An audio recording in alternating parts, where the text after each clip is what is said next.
Celebration's done, party's over. Who remains are people who care, people who dedicate their lives for God's service and country. True, yes, it's true. We all do that at Bombo. News, information, drama, music too. We call ourselves Bombo Radio.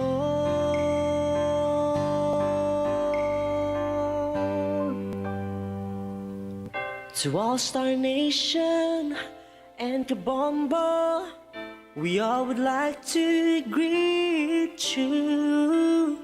A Merry Christmas, Merry Christmas, Merry Christmas, and a Happy New Year.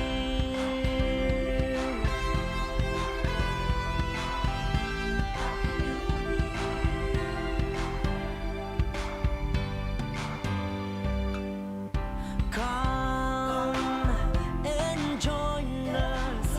You can hear us on the radio.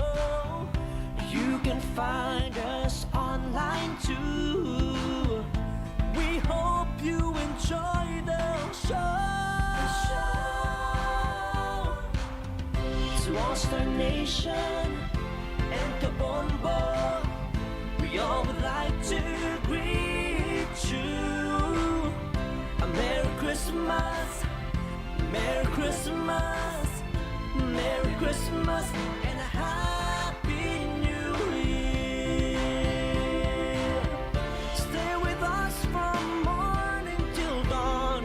It's a long ride, but it's a one-way trip on This is Bobby Garbillo of the Apple Star FM. It's all for you. Basta radyo, Bombo. Sama-sama kami kahit mahirap lang. To stay positive and be humble Kung always. gusto ko makasama ang mga pamilya. Lahat ng pangarap nyo, pangarap natin lahat magkakry. From Colegio Filipino in Rome, I am Father Greg Gaston. I want to wish you a Merry Christmas and a Happy New Year. To All-Star Nation and Kabombo, we all would like to greet you.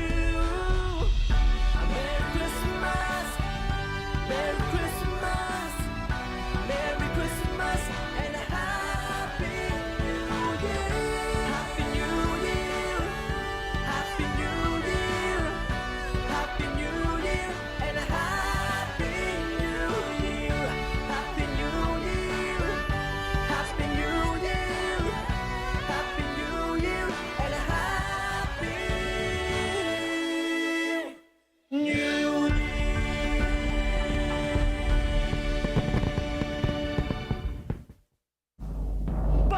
Paradyo Bombo!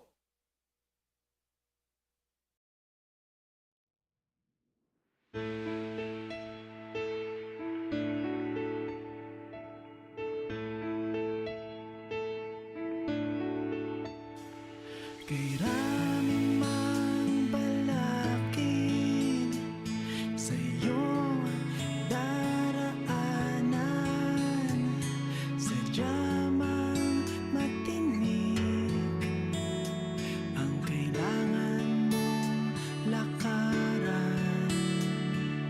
Ubod man ang bigat ang iyong pinapasan. Huwag kang mag-alinlangan, kayang-kaya mo yan.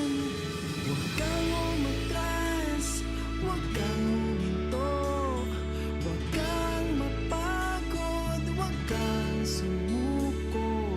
Alam mo naman sa dulo nito, ang pangarap mo'y naghihintay sa'yo.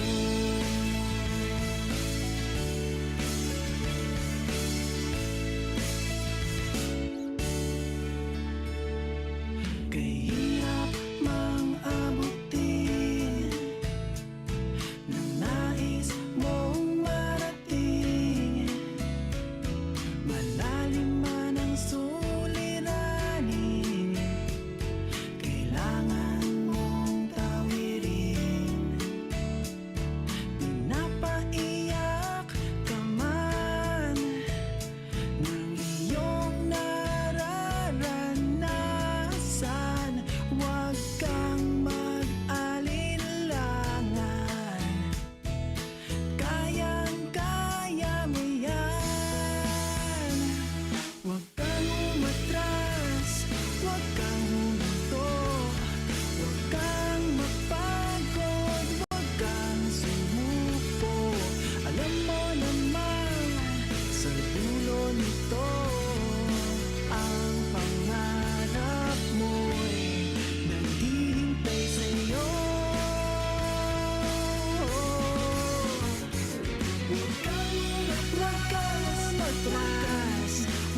Morning is fast approaching.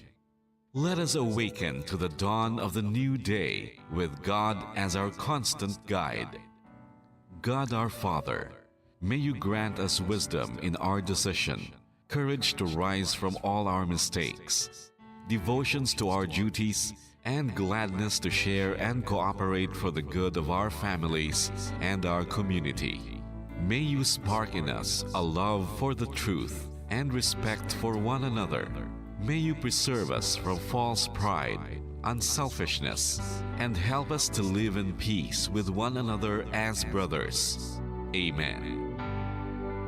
Good morning. This is radio station DYWB, now signing on. DYWB is a commercial radio station owned and operated by the People's Broadcasting Service Incorporated. as authorized by the National Telecommunications Commission. DYWB operates daily from 4 o'clock in the morning to 11 o'clock in the evening on 630 kilohertz with a power of 10,000 watts. DYWB is broadcasting from Bacolod City, Republic of the Philippines. DYWB is maintained and operated by the following personnel, duly licensed by the National Telecommunications Commission. First-class radio telephone operators. Joselito Pagayon, Chief Technician with license number 94-1PVI-12314.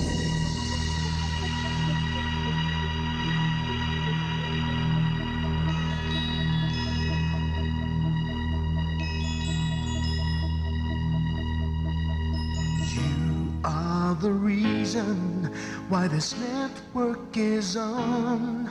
We're standing together, so loud and so clear. And on your radio, we aim not just fun. We're here for you with our great big helping hand.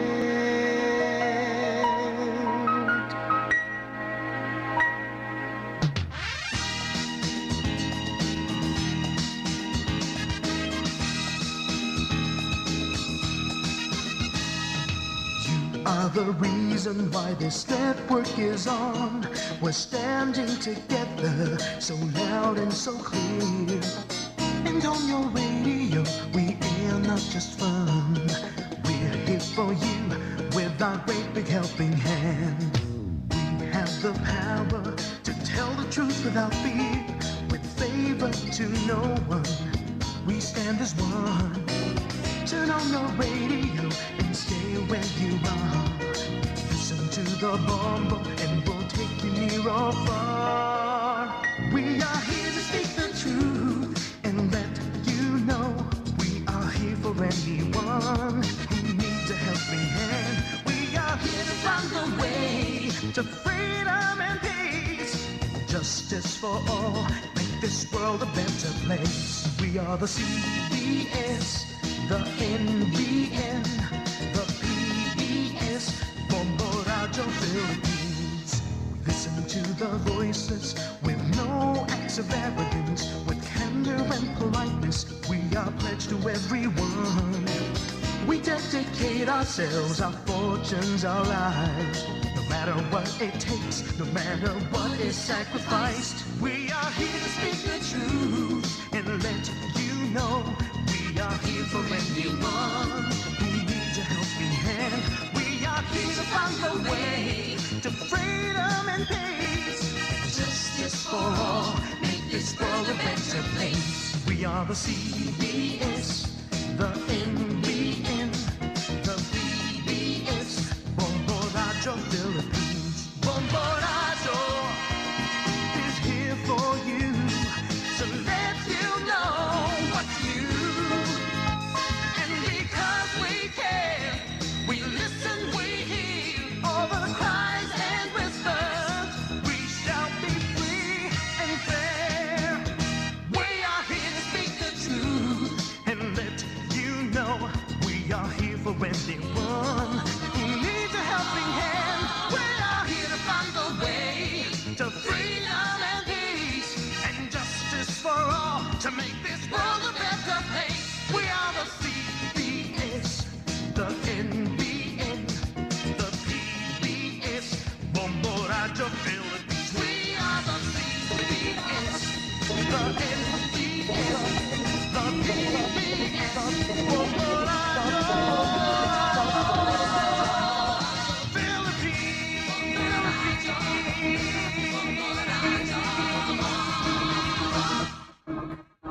Bombo Radio Bacolod.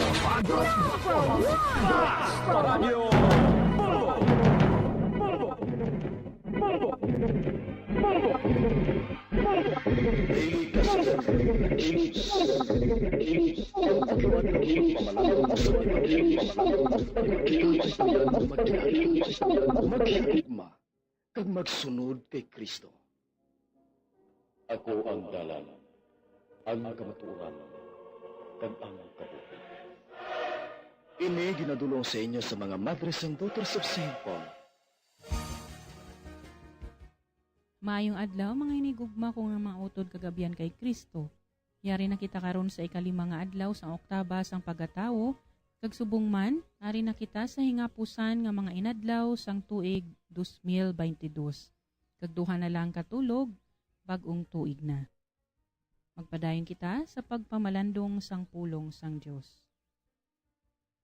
Ang mga manugbantay sang karnero nagdali-dali sa paglakat, kag nakita nila si Maria kag si Jose, kag ang lapsag nga nagahigda sa pasungan. Mga muyo kita. O Dios nga amon amay, imo gintanyag sa amon ang sulundan sang Sagrada Familia. Kabay nga sundo namon ang ilang mga bertudes, kag maghiliusa kami sa imo pagigugma, agud madangat namon ang himaya nga langit nun, dira sa imo puluyan. Ginapangayo namon ini sa imo, pagi kay Jesucristo imo anak kag amon Ginoo, nga nagakabuhi kag nagahari upod sa imo. Sa kaisahan sang Espiritu Santo, Dios sa tanan nga mga tuig, sang mga katuigan. Amen. Ang santos nga ebanghelyo suno kay San Mateo, kapitulo 2, versikulo 13 tubtob 15, 19 tubtob 23.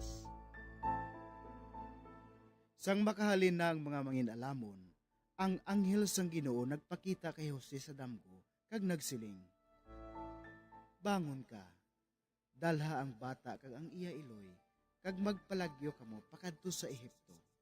Magpabilin ka didto tubtob nga tawgon ko ikaw." Pangitao ni Herodes ang bata, agud patyon. Nagbangon si Jose, kag sa gabi, gindala niya ang bata, kag ang iya sini iloy pakadto sa Ehipto. Nagpuyo sila didto, tubtob na patay si Herodes. Paagi sini, natuman ang ginhambal sang Dios paagi sa propeta. Halin sa Ehipto, gintawag ko ang akon anak. Sang mapatay si Herodes, ang anghel sang Ginoo nagpakita kay Jose sa damgo kag nagsiling, "Bangon ka, dalha ang bata kag ang iya iloy, kag magpauli sa kadutaan sang Israel, kay patay na ang mga nagahingabot sa kabuhi sang bata."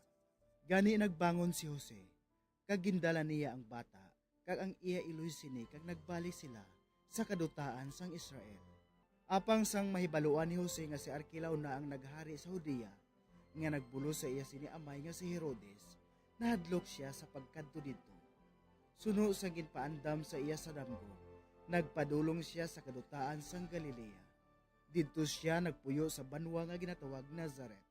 Gani natuman ang ginsiling sa mga propeta. Pagatawgod siya nga Nazareno. Karon aton pamatian ang reflection nga ginsulat ni Seminarian Ace Quilope, seminarista sang Diocese of San Carlos. Luyag kusugdan ang aton pagpamalandong sa mga tinagaagikan sa libro sa mga salmo nga nagahambal. Bulahan ang tanan nga may kahadlok sa Ginoo nga nagalakad sa pagkamasinugtanon sa iya. Ang tinaga nga blessed, ginatawag sa Latin nga benedictus, nga nagakahulugan malipayon. Sa literal nga sugilanon, ang mga blessed, amo ang mga matuod nga malipayon, tungod ang ilang kabuhi na kaangklagid sa Dios, ilabi na sa tanan nila nga kinahanglanon. Yadtong nagpalambo sa pagtawod sa Ginoo, amo yadto ang mga matuod sa pagbulig sa iban, bulahan kag malipayon. Ang malipayon nga pagkabuhi nagaulikid sa rason nga nabuhi kita diri sa kalibutan kag indi yadtong nakabase lang ang kalipayan sa pagkabuhi bangod sa temporaryo o lumabay-labay nga mga butang sa kalibutan. Ini nga kalipay nagahalin sa sulod sa aton mga kaugalingon nga nakaugat sa aton mga kalag nga nakaangkla sa Dios. Apang kung ang aton mga kalag na dunot na bangod sa pagpakasala, ini mabilanggo kag indi na makagwa, agud tumanon ang mas mataas nga katuyuan. Bisan pa siya maghambal, nga siya nakahimo sa pagbuhat sang bisan ano, basta ang Dios wala dira sa iya nga mga binuhatan, wala gid initanan kapuslanan. Ako na dumduman ang aton ekspresyon, kaupod sa grasya sang Dios. Kay nakabulig gid ini sa akon personal nga paghangop, nga kun wala ang Ginoo, wala gid ako sang pulos, o kun hindi ako matuod nga bulahan. Amo nga akon man gina-examine ang akon konsensya sa sini nga punto sa akon kabuhi, kung ano nga sa isang kalipay ang mayara ako subong. Inibala lumabay lang o kung nakaugat sa akon kalag. Kabalugid ako nga magaabot ang tinion sa akon kabuhi, nga ako magaisahanon. Posible nga ma-depress ako kay ginangkla ko ang akon kaugalingon sa isa ka tawo o butang nga sa banta ko makapalipay sa akon, ilabi na gid kung magaabot ang tinion nga initanan pagakuhaon na sa akon. Sa Ebanghelyo karon nga adlaw, ginpakita sa aton ni Jose kag Maria ang matuod nga Diosnon nga nagakalipay dira sa Dios kag sa atubangan sang tanan nga mga pagtilaw. Wala sila sa iban nga mahambal kung di ang mga tinaga nga kung ano ang kabubuton sang Dios. Ang pagsunod sa kabubuton sang Dios, bisan paano kabudlay ang pagtuman sini, aton gid sundon tungod kay amo ini ang sigurado nga makahatag sa aton sang kalipay nga indi makuha gikan sa aton, bangod ini nagikan sa Dios. Pananglit mahimo nga si Herodes may gahom diri sa duta, apang naglimit ti ini sa iya potensyal sa kadugayan. Samtang ang pagsunod sa kabubuton sang Dios may kaladtuan gid. Magapabilin ini nga magdulong sa aton sa matuod nga kinabuhi. Bisan pa nga ang kinabuhi puno sa mga pagtilaw, may makuhaan kita sang inspirasyon, kag ina amo ang balaan nga pamilya sa Nazaret, kung sa diin ang Dios amo ang sentro kag kumpas sa ila nga pagkabuhi. Ang aton nga kabuhi sigurado nga magasugod nga mabudlay, hasta malabot naton ang matuod nga kalipay. Ang importante, magsunod kita sa kabubuton sang Dios, kaupod ang pamilya ni Jesus, Maria kag Jose.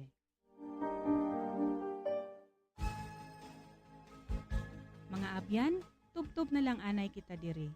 Akon gid kinapasalamatan ang tanan nga mga Pauline cooperators, collaborators, benefactors, kag tagdumalahan sang sini nga istasyon.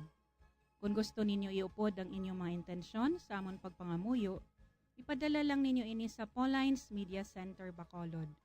Daughters of St. Paul, 29 Corner Hernaez Streets, 6100 Bacolod City. Daughters of St. Paul, Iloilo, 425 E. Lopez Street, 5000 Haro, Iloilo City. Telephone number 320-9487 o mag-text sa 0943-5410-771. Sa ngalan sa mga madres ang Daughters of St. Paul, ini si Sister Nina Lorilla. Kabay nga ang paghidait ni Kristo nga amo ang dalan, kamatuuran kag kabuhi, magpabilin sa inyo tanan.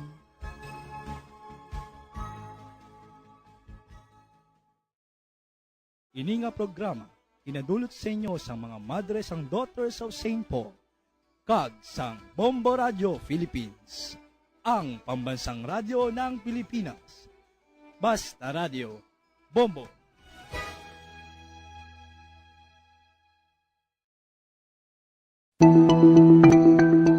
Fire safety tips. Mga bagay nga dapat himuon agud malikawan ang sunog samtang nagasilip